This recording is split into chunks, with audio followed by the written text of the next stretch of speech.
नमस्कार. मालिकेच्या पुढील काही भागांमध्ये आपल्याला खूप जबरदस्त असा ट्विस्ट पाहायला मिळणार आहे. तो म्हणजे ते जे कडं आहे ऋषिकेशच्या आईचं. ऋषिकेशच्या आईने ऋषिकेशसाठी आणलेलं त्या कड्यावरती एक पासवर्ड आहे आणि तो पासवर्ड म्हणजे ऋषिकेशच्या घरी जो देवार आहे त्या देवारेला जे डिजिटल लॉक लावलेला आहे त्याचा तो पासवर्ड आहे. आणि तो पासवर्ड आता जानकी आणि ऋषिकेशकडे मिळालेला असतो.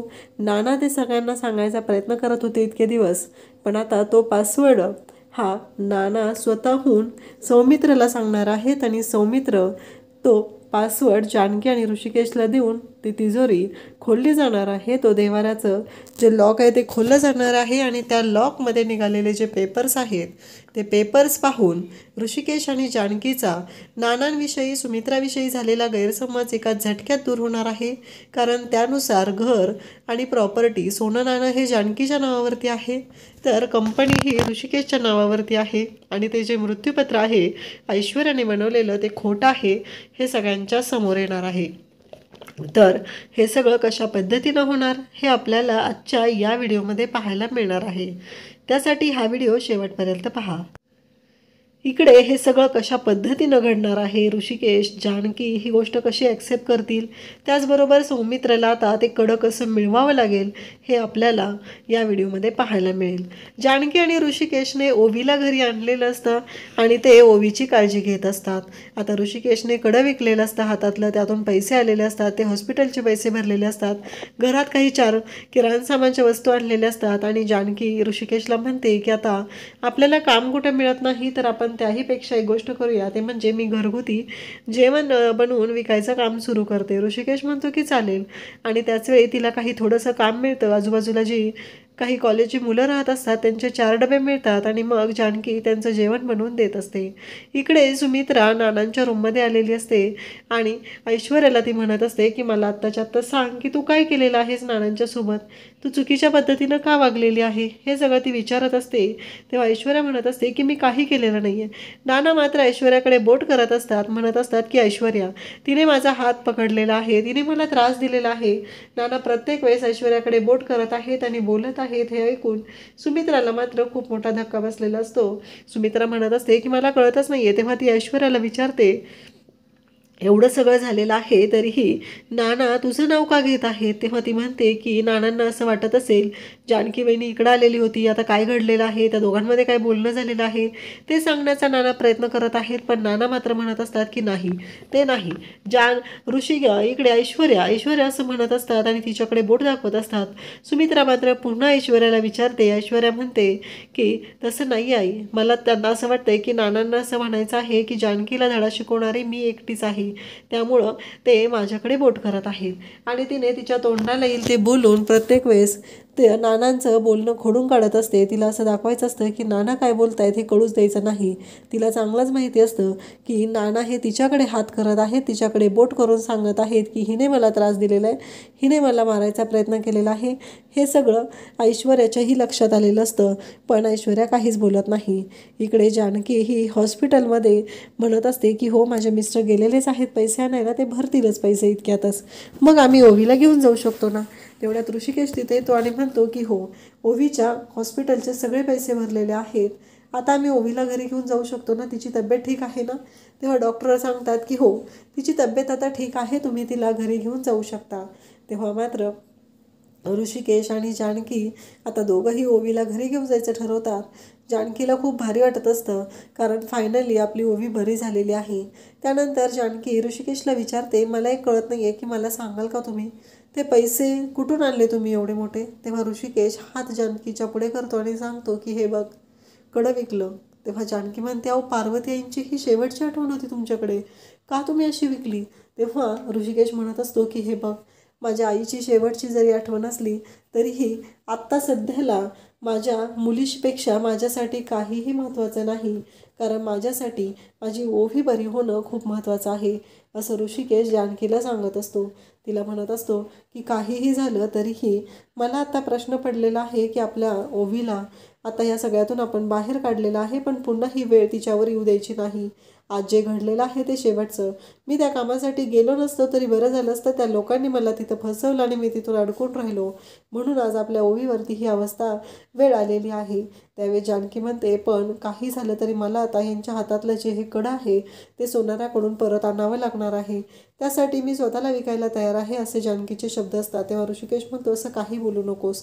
सध्या आपल्याला गरज आहे ना, ह्या गोष्टी आपण करत आहोत, हे सगळं बोललं जात असतं.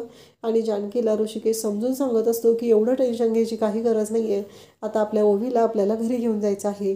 आणि इकडे सौमित्र मात्र विचार करत असतो. तो म्हणत असतो की आई, तू अशा पद्धतीनं कशी वागू शकते? तू जानकी वहिनीशी चुकीच्या पद्धतीनं कसं वागलेली आहेस? आणि त्याचवेळी इकडे सुमित्रा म्हणत असते की अरे मला ऐश्वर्याने तसं सांगितलं. तेव्हा सौमित्र म्हणत असतो की आता तरी तुझा विश्वास बसला ना? ऐश्वर्या कोणत्या थराला जाऊ शकते, किती खोटं बोलू शकते. अगं जानकी वहिनीने फोन केला होता तो पण तुला हे सांगायला की ओवीची तब्येत ठीक नाही आहे, ओवीला हॉस्पिटलमध्ये आणलेलं आहे आणि तिथे भरायला तिला पैसे नव्हते, म्हणून तिने तेवढ्या विश्वासाने तुला फोन केला होता आणि तुझा फोन ऐश्वर्याने उचलला आणि तू वहिनीशी अशा पद्धतीनं बोललेली आहे. तेव्हा सुमित्राला वाईट वाटलेलं असतं. सुमित्रा म्हणत असते की मी ओवीला भेटायला हॉस्पिटलमध्ये गेलेले होते, पण मला ऋषिकेशने ओवीला भेटूही दिलेलं नाही. तेव्हा सौमित्र म्हणतो, कसा भेटू देईल सांग ना? त्याच्या मुलीला गरज होती आणि तू दिलेले नाहीत पैसे. आणि त्यानंतर मग इकडे जानकीचा सौमित्राला फोन आलेला असतो. ते म्हणत असते की यांनी पैसे भरलेले आहेत पण हातातलं कडं विकलेलं आहे. तेव्हा सौमित्र म्हणतो की काय? तेव्हा जानकी म्हणते की हो. सौमित्र म्हणतो की मी बघतो वहिनी काय करायचं ते. मग सौमित्र इकडं नानांकडे येतो. नानांना म्हणू लागतो की नाना, मला ना तुमच्याशी बोलायचं आहे. ओवी ॲडमिट होती आणि मग ऋषिकेश दादा आणि जानकी वहिनीने आता ओवीची ट्रीटमेंट केलेली आहे आणि त्यासाठी लागणारे पैसे ऋषिकेश दादाने त्याच्या हातातलं कडं विकलेलं आहे आणि त्यात कड्यातून ते भरलेले आहेत. त्यावर नाना म्हणतात, काय सांगतोस तू? तेव्हा सौमित्र सांगतो की हो, खरंच. तेव्हा सौमित्र जेव्हा हे बोललेला असतो तेव्हा मात्र नानांनाही धक्का बसलेला असतो. नाना म्हणत असतात की नाही, ते गोल गोल. तेव्हा लगेचच अवंतिका म्हणते, म्हणजे सौमित्र तुझ्या लक्षात येते का नाना आपल्याला काय सांगण्याचा प्रयत्न करत आहेत? नानांचा सांगण्याचा उद्देश हा आहे की ती गोल गोष्ट म्हणजे कडं होतं आणि मग नाना म्हणतात की त्याच्यावर कोड आहे, मला ते कडं हवं आहे. ते ऋषिकेश जानकी देवारा असं सगळं नाना बोलत असतात आणि अवंतिका त्या प्रत्येक शब्दाची जुळवाजुळव करत असते आणि ती म्हणत असते की काही झालं तरी नानांनी ते कडचे सांगितलेलं आहे ते आपल्याला शोध मिळवलंच पाहिजे. तेव्हा सौमित्र म्हणतो की कोणत्या सोनाराकडे विकलेलं आहे ते मला चांगलंच माहिती आहे. आणि मग सौमित्र म्हणतो की मी जातो. सौमित्र मग त्या सोनाराकडे जातो ज्याच्याकडे ऋषिकेशने ते कडं विकलेलं असतं. तिथे जातो आणि त्यांना म्हणू लागतो की मला ते कडं हवं आहे. तेव्हा ते म्हणतात की आम्ही ते नाही देऊ शकत. कसं त्यांनी घाण ठेवलं असतं तर आम्ही तुम्हाला म्हटलं असतं की पैसे भरून तुम्ही घेऊन जा, पण ते त्यांनी विकलेलं आहे. तेव्हा सौमित्र म्हणतो की ते माझ्या दादाचं कडं आहे. काही झालं तरी नानांसाठी ते महत्त्वाचं आहे. नानांनी ते कडं माझ्या दादासाठी केलेलं होतं आणि मला ते कडं हवं आहे. तेव्हा दुकानदार म्हणतो की ते खूपच अँटिक पीस आहे म्हणून आम्ही दुकानात ठेवलेलं आहे. पण सौमित्र मात्र ऐकायला तयार नसतो. तो म्हणतो की तुम्ही जेवढी अमाऊंट मागाल तेवढी मी द्यायला तयार आहे.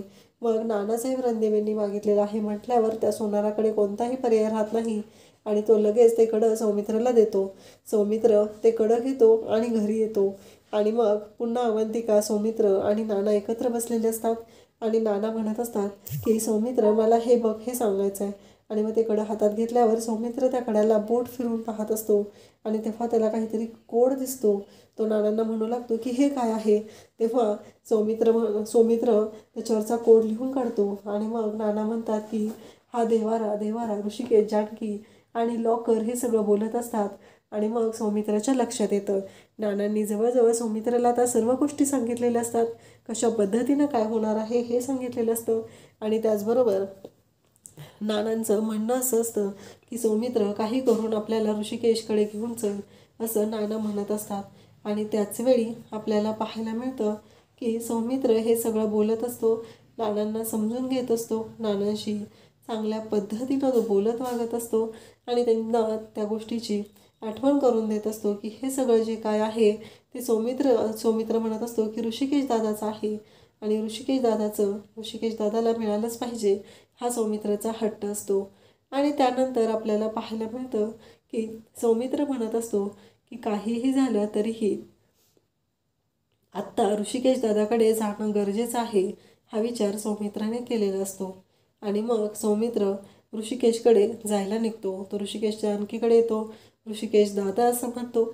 आणि त्याचवेळी इकडे सौमित्र जेव्हा आलेला असतो आणि मग ऋषिकेश भयानक चिडतो आणि तो म्हणतो की तू इथे का आलेला आहे, तू आमच्या घरी यायची काही गरज नव्हती, तू आत्ताच्या आत्ता चालता होय, तू मला दादा म्हणायचं धाडस तर तू अजिबात करू नकोस, कारण मला दादा म्हणायचा हक्क तुला नाही आणि तू मला दादा म्हणावं एवढा मलाही तो अधिकार नाही. हे सगळं बोललं जात असतं. ऋषिकेश खूप चिडलेला असतो. तेव्हा सौमित्र म्हणत असतो की हे बघ दादा, मला काय बोलायचं आहे ते आधी ऐकून घे आणि त्यानंतर चिडचिड कर. उगीच चिडचिड करून काही उपयोग होणार नाही. हे सगळं सौमित्र सांगत असतो. तेव्हा तो म्हणतो की जानकी वहिनी, अगं दादाने जे कडं विकलं होतं ना ते मी सोडवून आणलेलं आहे. ऋषिकेश म्हणतोस तू बघ, अजूनही तुला माझ्या आयुष्यात ढवळाढवळ करायचीच आहे, कारण काहीही झालं तरीही मी सांगितलेलं होतं ना की मला अजिबात नको आहे ही गोष्ट, आणि तरीही तुम्ही कोणीही ऐकलेलं नाही. तेव्हा मात्र सौमित्र म्हणतो दादा, त्याहीपेक्षा महत्त्वाचं काहीतरी मला तुला सांगायचं आहे, ते म्हणजे ते जे कडं होतं त्या कड्यावरती एक पासवर्ड आहे आणि तो तुमच्या घरात जे देवारा आहे त्या देवाऱ्याचा तो पासवर्ड आहे. आणि काहीही झालं तरीही तो देवाऱ्याचा जो पासवर्ड आहे तो खूप महत्त्वाचा आहे आणि म्हणूनच नानांनी मला तुझ्याकडे पाठवलेलं आहे. हे ऐकल्यानंतर सौमित्र जे ऐकल्यानंतर जानकीला धक्का बसतो. जानकी म्हणते हो, तिथे काहीतरी लॉकर आहे आणि कदाचित तेच असणार आहे देवाऱ्याचा पासवर्ड. हे बोलल्यानंतर सौमित्र म्हणतो हो, त्यासाठी मला नानांनी सांगितलेलं आहे. आणि सौमित्र बोलत असतो. त्यानंतर मग ऋषिकेश आणि जानकी ते खोलणार असतात. तेवढा त्या अवंतिका नानांना घेऊन तिथे येते आणि नानांना आलेलं पाहून जो इकडे ऋषिकेश आणि जानकी यांनाही धक्का बसतो की खरंच म्हणजे सौमित्र काहीतरी बोलतो, यामध्ये तथ्य आहे ते लक्षात येतं. नाना येतात आणि नाना स्वतःहून तो जो लॉकर आहे तो उघडतात. तिथं तो पासवर्ड टाकतात. नानांची तब्येत चांगलीच सुधारलेली असते. ऋषिकेश आणि जानकी या दोघांनाही बरं वाटत असतं.